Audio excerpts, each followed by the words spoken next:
Student class 6 Hindi grammar chapter 13 chapter name समास page number 69।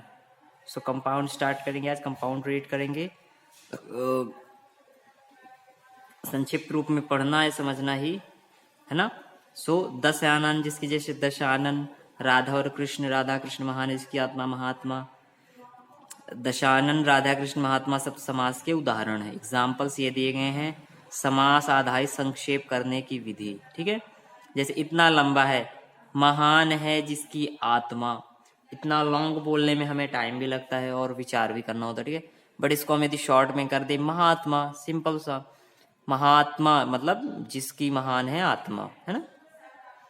संक्षेप करने की विधि, किसी लॉन्ग को संक्षेप में कर देना, शॉर्ट में कर देना ही समास कहलाता है। कम से कम शब्दों में अपने भावों को व्यक्त करने की प्रक्रिया ही समास कहलाती है। समास का सहारा उनमें लिया जाता है। परस्पर संबंध रखने वाले दो या दो से अधिक शब्दों के मेल को समास कहते हैं तथा समास द्वारा बने शब्द को सामासिक शब्द या समस्त पद कहते हैं, ठीक है। परस्पर संबंध रखने वाले, ठीक है, दो या दो से अधिक शब्दों के मेल को समास कहते हैं। वो आपस में यदि संबंध रख रहे हैं, रिलेशन में है, तो दोनों को जोड़ देने पर समास बनता है, समास कहते हैं, ठीक है। प्रत्येक सामासिक शब्द में दो पद होते हैं। पहले पद को पूर्व पद और दूसरे पद को उत्तर पद कहते हैं। जैसे दो पार्ट होते हैं तो पहला पूर्व पद कहलाता है, सेकंड उत्तर पद कहलाता है। सामासिक शब्द को समस्त पद भी कहते हैं। भयभीत, जैसे पूर्व में भय, उत्तर भीत, चंद्र मुख। देशभक्ति, तो देश हो गया पूर्व, भक्ति हो गया उत्तर पद। माता हो गया पूर्व पद, पिता हो गया उत्तर पद। समास विग्रह क्या कहलाता है? जब समास से बने शब्द के दोनों पदों को अलग अलग किया जाता है। समास के बने जब शब्दों को अलग अलग किया जाता है उसे समास विग्रह कहते हैं। जैसे माता पिता समस्त पद का विग्रह है माता और पिता। समास विग्रह कुछ एग्जाम्पल है। गंगा जल, गंगा का जल। राम भक्त, राम का भक्त। 12 सिंह, 12 हैं सिंह जिसके। स्वर्ग प्राप्त, स्वर्ग को प्राप्त। समास के भेद, समास के वेद कितने होते हैं? 6 वेद होते हैं। ध्यान देना है। फर्स्ट है जैसे तत्पुरुष समास, सेकंड बहुब्रीहि द्वंद्व समास, अव्ययी भाव समास, बहुब्रीहि समास, द्विगु समास और कर्मधारय समास। नेक्स्ट पेज पे चलेंगे।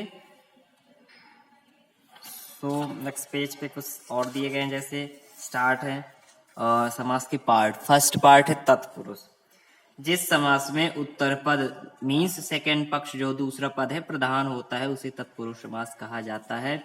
तत्पुरुष समास में कारक चिन्हों का लोप हो जाता है। जैसे अकाल पीड़ित, ठीक है, तो अकाल से पीड़ित, ये जो पीड़ित है ये प्रधान हो, सेकंड पद, ठीक है। तो यही तत्पुरुष समास की विशेषता होती है, पहचानने का लक्षण। देशवासी, देश का वासी। गंगा तट, गंगा का तट। ग्राम गता, ग्राम को गत, ये ग्राम को गया। माखन चोर, माखन का चोर। रेखांकित, रेखा से अंकित। भारत रत्न, भारत का रत्न। गृह प्रवेश, गृह में प्रवेश। देशभक्त, देश का भक्त। वनगमन, वन को गमन। आप बीती, आप पर बीती। वनवास, वन में वास। फिर द्वंद्व समास है। जिन समास में दोनों पद प्रधान, ठीक है, प्रथम और उत्तर दोनों प्रधान, वो द्वंद्व कहलाता है।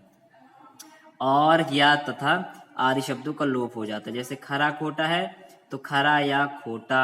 दाल रोटी, दाल और रोटी। भला बुरा, भला या बुरा। दिन रात, दिन और रात। गुरु शिष्य, गुरु एवं शिष्य। भाई बहन, भाई और बहन। देश विदेश, देश तथा विदेश। राधा कृष्ण, राधा और कृष्ण। सुख दुख, सुख एवं दुख। घर द्वार, घर तथा द्वार। अव्ययी भाव समास, जिस समास में पहला पद अव्यय होता है, ध्यान देना, फर्स्ट पद अव्यय होगा, अव्ययी भाव कहलाता है। जैसे गली, गली, एक गली से दूसरी गली। हाथों हाथ, हाथी में हाथ में। भर पेट, पेट भर भर कर, ठीक है, पेट भर कर। आजन्म, जन्म से लेकर। घड़ी घड़ी, हर घड़ी। प्रतिक्षण, प्रत्येक क्षण। रातों रात, रात ही रात।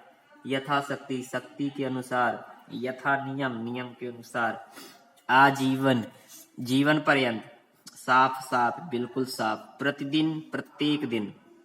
बहुब्रीहि, जहाँ पूर्व और उत्तर दोनों ही पद गौण हो तथा किसी तीसरे पद की प्रधानता हो उसे बहुव्रीहि समास कहते हैं। ठीक है, जहाँ पूर्व और उत्तर दोनों ही दिखाई ना पड़े, गौण हो, थर्ड पद की, ठीक है, जो तीसरा पद है वो प्रधान हो। लंबोदर, लंबा है उदर जिसका, पेट जिसका, तो कौन है? गणेश जी। ठीक है, तो इसमें न तो लंबे का और ना उदर दोनों का महत्व नहीं, इसमें तीसरा किसका लंबा उदर है? वो गणेश जी है, थर्ड व्यक्ति। चंद चक्र पाणी, चक्र है पाणी में जिसके अर्थात विष्णु। चतुर्मुख, चार है मुख जिसके, ब्रह्मा। पीतांबर, पीला है अंबर जिसका अर्थात नारायण।